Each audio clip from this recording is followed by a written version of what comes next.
Entonces vamos ahora a hablar de demencia. Bueno, demencia es un trastorno crónico, orgánico mental, en el cual ya existe deterioro, alteraciones en la estructura cerebral.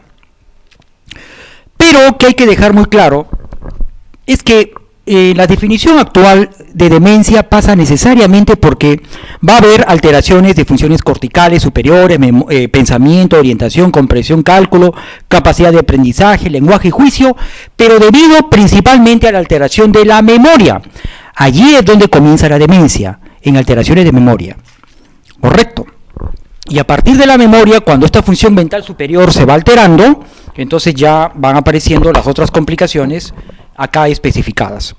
Un aspecto importante de demencia es que lo diferencia del delirio es que la conciencia está conservada. Las personas con demencia preservan la conciencia, las personas con delirio no. Siguiente. Muy bien. Entonces, dentro de los conceptos generales de demencia, tenemos que hay un déficit en funciones cognitivas o cognoscitivas. Por ejemplo, hay un deterioro en el juicio. ¿Qué cosa es juicio? Juicio es una función mental de la inteligencia. Correcto. La inteligencia, recordemos, es la capacidad que tiene el cerebro de resolver problemas. Nada más. Eso es inteligencia. Es una función que no es exclusiva del hombre. Y dentro de ellas está el juicio. El juicio no viene a ser sino la capacidad por la cual el cerebro humano recurre a una información que está disponible en otras funciones mentales superiores para llegar a conclusiones. O sea, cuando nosotros tenemos que llegar a una conclusión, estamos tomando un juicio. Correcto. También se ve comprometido el pensamiento. ¿Qué cosa es pensamiento?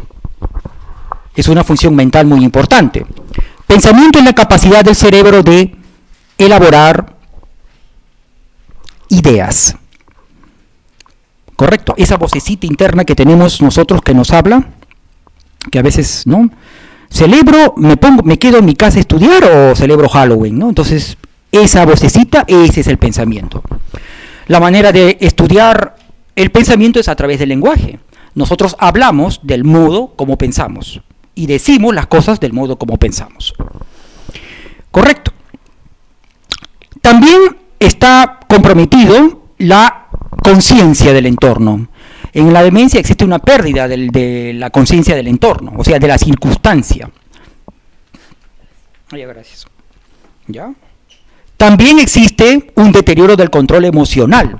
Ya en estadios graves o severos, las personas con demencia pueden presentar depresión, pueden presentar angustia, pueden presentar paranoia, pueden presentar la habilidad emocional, o sea, se ponen a llorar y luego a los 5 minutos ya dejan de llorar.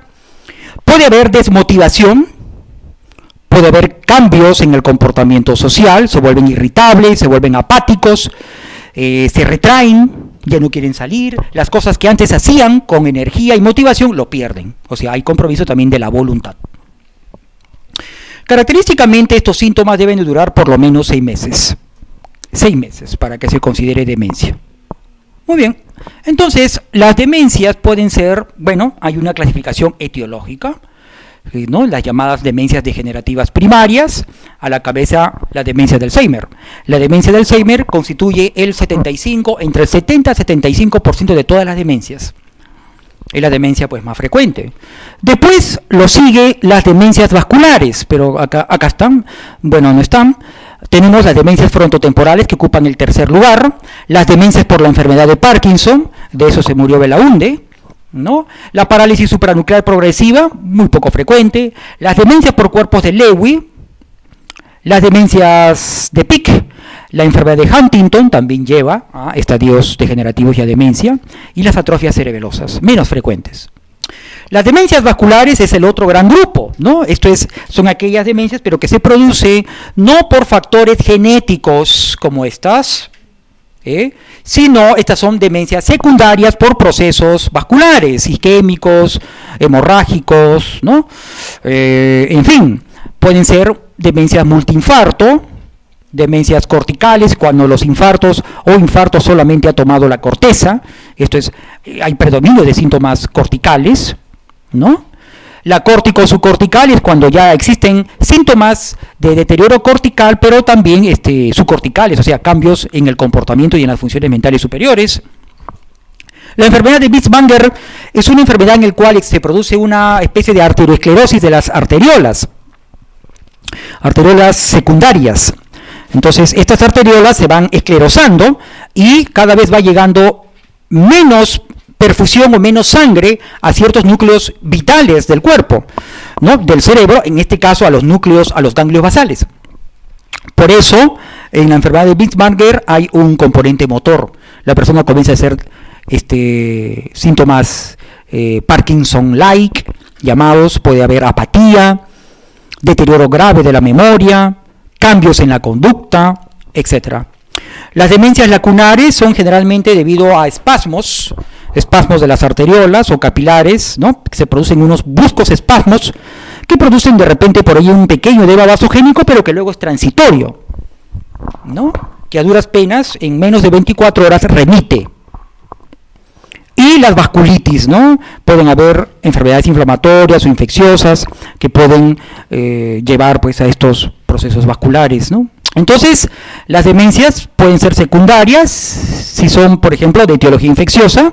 El complejo demencia-sida lleva, si es que la persona tiene la mala suerte de activar un proceso de gliosis cerebral, pueden llegar a morirse más que por el SIDA de demencia, que es terrible, ¿no?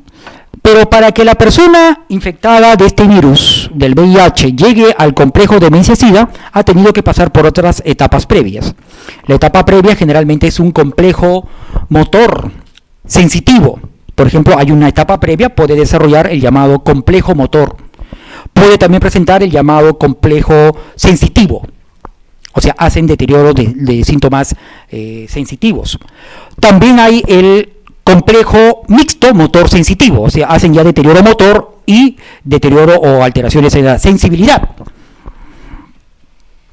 Para luego llegar recién a la demencia. Esto ya se ve menos, pero aún se puede encontrar uno que otro caso. La parálisis general progresiva, pues por sífilis. Hace poco hemos visto un paciente con sífilis, ¿no? O sea, algo raro. Eso ya hoy día no se encuentra, o sea, una persona que tuvo una vida bastante descuidada en el aspecto sexual y bueno, no se ha tratado y recién la demencia secundaria neurosífilis está activada, ¿no? Se está presentando ya los francos deterioros demenciales, la enfermedad por priones, el Creutzfeldt-Jakob, ya en el Perú se han reportado más de una veintena de casos, altamente contagioso, las meningoencefalitis tuberculosas, por supuesto. El problema de la tuberculosis es que no solamente se ciñe o compromete o inflama la meninge, sino también la zona cortical. La citicercosis, en fin. Las demencias secundarias también pueden ser carenciales, básicamente por déficit del ácido fólico o de la vitamina B12. El déficit de vitamina B12 puede simular o puede producir en estas personas demencia, cambios en la conducta, psicosis, depresión. Y si está asociado con alteraciones en la fórmula hemática, o sea, anemia, leucopenia, deberíamos de pensar de repente que está en un deterioro, en un déficit del ácido fólico. Hay que tener también en cuenta que las personas de tercera edad tienen una merma en la capacidad de absorción de nutrientes. Por eso toda persona que se hospitaliza de tercera edad necesariamente y que se está haciendo un estudio de la causa de la etiología de su demencia, debe de pasarse por pedir dentro del kit de exámenes un dosaje de ácido fólico o vitamina B12 o hidroxicobalamina, ¿no? También las neoplasias cerebrales, la pseudodemencia depresiva, la hidrocefalia, presión normal, los hematomas, las demencias post-TEC pueden dejar como secuela demencia, ¿no? Hay las demencias metabólicas, por supuesto. A la cabeza, los problemas de tiroides, más que todo el hipotiroidismo. Recuerden que entre un 32 a 40% de hipotiroideos llegan a la depresión, ¿no? El hipertiroidismo también, pero con menos frecuencia. Las enfermedades de depósitos lisosomales pueden llevar a demencias, ¿no? El alcoholismo, el consumo también o la exposición a metales pesados, mercurio, arsénico, bismuto, pueden llevar a demencias tóxicas, ¿no? Ya se han reportado varios casos en el sur del Perú, especialmente allí en Puno y en Madre de Dios, esa gente que trabaja en esas minas, ¿no?, de oro ilegales. Ya están saliendo casos reportados de personas que han pasado toda su vida pues expuestas al mercurio y que terminan con demencias, ¿no?, de muy mal pronóstico, por supuesto. Bueno, la enfermedad de Alzheimer es la demencia más frecuente.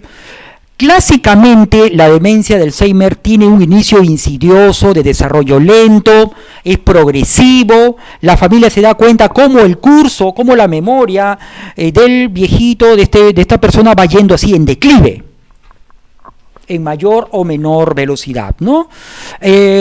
Una cosa importante es que en la demencia de Alzheimer no existen pruebas o exámenes de laboratorio específicos ni genéticos que nos den el diagnóstico. Principalmente es pues el diagnóstico es elaborar la historia clínica, es a través de un diagnóstico clínico, ¿no? Las demencias de Alzheimer pueden ser clínicamente de inicio precoz, cuando la persona comienza a debutar antes de los 60 años. Correcto. Cuando el Alzheimer es precoz, comienza a presentarse antes de los 60 años, mal pronóstico, porque va a llevar una evolución rápida a afasia, grafía, alexia, calculia o apraxia, o sea, síntomas corticales. Recordemos que la demencia de Alzheimer es una demencia en donde se ven síntomas de deterioro o de déficit cortical. Correcto. Las demencias de inicio tardío son aquellas en que se presentan después de los 65 años de edad. Correcto. Por lo tanto, el curso es lento, progresivo y generalmente compromete la memoria. Clásicamente en la demencia de Alzheimer, primero se va comprometiendo la memoria inmediata, después la mediata, y cuando comienza la demencia de Alzheimer, va bien lo que se produce a la par de este deterioro de la memoria inmediata, o sea, de segundos a minutos, o la mediata de horas a algunos días, se produce más bien una hipertrofia de la memoria retrógrada, ¿no? Los viejitos comienzan a recordar cosas con lujo de detalles, pero de su infancia, de su juventud, que realmente llama la atención. Ya en los estadios finales de la demencia, cuando la demencia ya está tocando fondo, entonces es cuando ya recién comienza por último, a comprometerse la memoria retrógrada, o sea, de los recuerdos pretéritos. Generalmente cuando llega a eso, ya la persona está totalmente invalidada, ¿no? Ya se ha olvidado incluso de algunas actividades que tienen que ver con la memoria semántica. Esto es, por ejemplo, las actividades de la vida diaria, ¿no? La memoria que implica realizar actividades de la vida diaria. Cambiarse, vestirse, desvestirse, lavarse, acicalarse, peinarse, coger los cubiertos y alimentarse. Eso ya se pierde en los estadios finales del Alzheimer. Ni hablar las actividades instrumentales de la vida diaria. Prender o apagar la luz, prender o apagar el fuego, ¿no? Responder el teléfono. Eso es lo primero que desaparece, las actividades instrumentales. Y lo último ya, los estadios finales, es las actividades no instrumentales o actividades de la vida diaria, ¿no? Que hablan ya de una gravedad tremenda. Esto es, la persona ya depende de otra. En cuanto a la demencia vascular, el resultado es la infartación del tejido cerebral debido a una enfermedad vascular de cualquier etiología. Puede ser hemorrágica, isquémica, arteriosclerótica, ocupacional, etc. Generalmente, los infartos son pequeños y son acumulativos. Se considera pues que las personas que, por ejemplo, tienen antecedentes de hipertensión, de diabetes, problemas de dislipidemias, entonces van produciéndose en sus arterias, en sus capilares, arteriosclerosis, ¿no? Depósitos de grasa en las paredes, ¿no? Endoteliales. Estas luego pues van a producirse con el tiempo los infartos, los eventos isquémicos, las TIAs, ¿no? Y que luego son infartitos asintomáticos que durante años o décadas se van produciendo. Y por ende va produciendo más desmielinización, pérdida de vías, pérdida de conexiones sinápticas, pérdida de mielina muerte de neuronas, apoptosis de neuronas que ustedes ya conocen, y entonces ya con el tiempo, ese efecto sumativo comienza ya con el tiempo a presentar los síntomas de deterioro cognitivo, mnésico, ejecutivo, visoespacial, de coordinación, ¿no? Generalmente se presenta en edades avanzadas y los déficits de las funciones corticales superiores se distribuyen de forma desigual. Eso es, por ejemplo, una diferencia de la demencia de Alzheimer, que su presentación es, o sea, la demencia de Alzheimer es una demencia que compromete funciones corticales superiores, pero de forma regular. En cambio, en la demencia vascular puede comenzar en la corteza como que no, porque va a depender pues, de la localización mayoritaria de los infartos. Si los infartos son mayoritariamente o han sido mayoritariamente localizados en corteza, va a tomar funciones corticales, pero de manera irregular, desordenada. Si en cambio los infartos han sido mayoritariamente localizados en subcorteza, en sustancia blanca, van a haber otros signos, ¿no? Más que todo ya conductuales, cognitivos. O pueden ser de repente ambos, que los infartos hayan sido corticales y también en subcorteza. Entonces el pronóstico es peor, la presentación es más bizarra. Clásicamente, las pruebas clínicas de lesión cerebral local que se manifiesten en una demencia vascular va a ser pues la debilidad espástica unilateral de los miembros, el aumento unilateral de los reflejos osteotendinosos, hay un reflejo plantar extensor presente, la parálisis pseudobulbar puede presentarse y bueno, pueden haber otras pruebas clínicas, ¿no? Vasculopatías, hipertensión, dislipidemias, en fin. Bueno, la demencia multiinfarto es una demencia de inicio gradual precedido por varios TIAs, o sea, eventos isquémicos transitorios, crónicos, ¿no? Que ocasiona pues una acumulación, ¿no? Una acumulación de infartos de parénquima cerebral. O sea, cada vez va perdiendo conexiones sinápticas, conexiones mielinizadas, neuronas, todo eso se va perdiendo, ¿no? La demencia vascular subcortical clásicamente tiene como principal antecedente la hipertensión y la destrucción isquémica de zonas profundas de la sustancia, ¿no? Blanca, ¿no? Por lo general la corteza está indemne o más preservada, no así la subcorteza. Esto se manifiesta pues a las imágenes, a la resonancia magnética nuclear, pues como lo que se conoce como leucoaraiosis, ¿no? ¿Recuerdan de la leucoaraiosis? La leucoaraiosis es una lesión, es una imagen subcortical en la sustancia blanca, pero como que pierde el color blanco, ¿no? Algo bizarro, una mancha que se ve, que no viene a ser sino la explicación de que hay pérdida de mielina. Esas vías se han perdido, se han muerto, ahí queda cicatriz, hay tejido gliótico y no hay mielina. Y eso es la expresión en la imagen que se ve en la resonancia magnética. Las demencias córtico-subcorticales son las de peor pronóstico, pues porque toma corteza y sustancia blanca, ¿no? La demencia de Pick, de inicio lento, curso progresivo, generalmente en la mitad de la vida, ojo, y acá lo que caracteriza, o sea, hay que tener en cuenta que no todas las demencias se van a caracterizar siempre por presentar fallas en la memoria primariamente. Hay unos tipos de demencia en los cuales lo primero que se presenta son cambios en la conducta. Son aquellos viejitos que, por ejemplo, llama la atención que se vuelven desinhibidos, coprolálicos, ¿no? Se vuelven hipersexuales, se desnudan, hablan obscenidades, ¿no?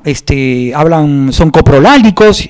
Entonces la familia dice, pero ¿qué está pasando con nuestro abuelito, ¿no? ¿Por qué se está volviendo como un delincuente? Bueno, es que está padeciendo una demencia, pero de otro tipo. No es de la demencia ni vascular ni la demencia de Alzheimer, ¿no? Uno de estos es la demencia de Pick. Característicamente hay cambios en el carácter, hay deterioro social, progresivo, pérdidas de las normas de educación, ¿no? O sea, se vuelven malcriados, coprolálicos, desinhibidos, puede haber inquietud o puede haber apatía. Y en las fases tempranas no hay compromiso de la memoria. ¿Correcto? Es una demencia de Pick. La pseudodemencia, en cambio, es un concepto importante que no es muy frecuente, pero este concepto ha sido más que todo introducido por los psiquiatras europeos. Los americanos le ponen algunos cuestionamientos, pero existe, pues, existe. En la clínica, si uno es acucioso, puede cruzarse con varios pacientes con pseudodemencia. Nosotros hemos visto varios pacientes con pseudodemencia.